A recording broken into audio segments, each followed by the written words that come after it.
നിളയോര പാതയിലെ തരിശുനിലത്ത് പച്ചക്കറി കൃഷിയിൽ വിജയം കൊയ്ത് കർഷകനായ സമീറും സുഹൃത്തുക്കളും. പൊന്നാനി നിളയോര പാതയിലെ തരിശു കിടന്ന ഭൂമിയിൽ പച്ചക്കറി കൃഷി ഇറക്കി വിജയം കൊയ്യുകയാണ് കർഷകനായ സമീറും സുഹൃത്തുക്കളും.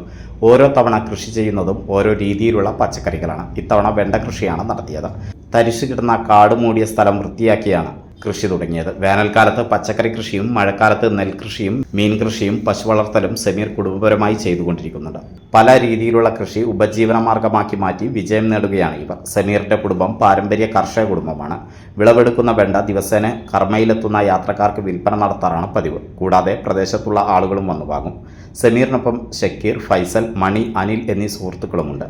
പച്ചക്കറി കൃഷിയുടെ വിളവെടുപ്പ് ജൈവ കർഷകൻ രജീഷ് ഉപ്പാല ഉദ്ഘാടനം ചെയ്തു. പച്ചക്കറി കൃഷി സുലഭമായി ചെയ്തിരുന്ന പൂർവികരുടെ ഓർമ്മകൾ ഉണർത്തുന്ന രീതിയിലാണ് സമീറും കൂട്ടാളികളും ഇവിടെ നൂറുകണക്കിന് വെണ്ട കൃഷി ചെയ്ത് 100 മേനി വിളയിച്ചിരിക്കുന്നു.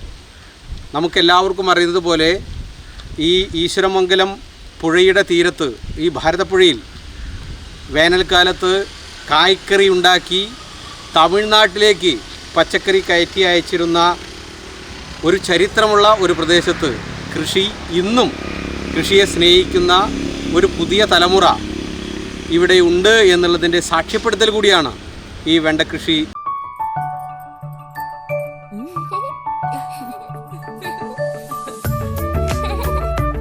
ചില നോട്ടങ്ങൾ പറയാതെ പറയുന്ന ഓർമ്മകളാണ്.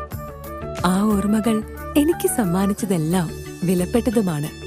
ബാല്യം മുതൽ മൂല്യമുള്ള ഇഷ്ടങ്ങളെ എന്നെക്കാളും അറിയുന്ന എന്റെ കുടുംബവും വിശ്വാസത്തിന്റെ മുഖമുള്ള ബാസിത് വെഡിംഗ് മോൾ പോലെ എത്രയോ സുന്ദരമാണ്. അതെപ്പോഴും കൂടെ ഉണ്ടാവുമെന്നത് ഞങ്ങളുടെ തീരുമാനമാണ്. ആ തീരുമാനം നിങ്ങളുടെ ഇഷ്ടങ്ങളാവട്ടെ. 35 വർഷത്തെ വിശ്വസ്ത പാരമ്പര്യവുമായി എന്നും എപ്പോഴും കൂടെയുണ്ടെന്ന വിശ്വാസം. Basith wedding mall, Basith arcade, Poongottukulam, Tirur.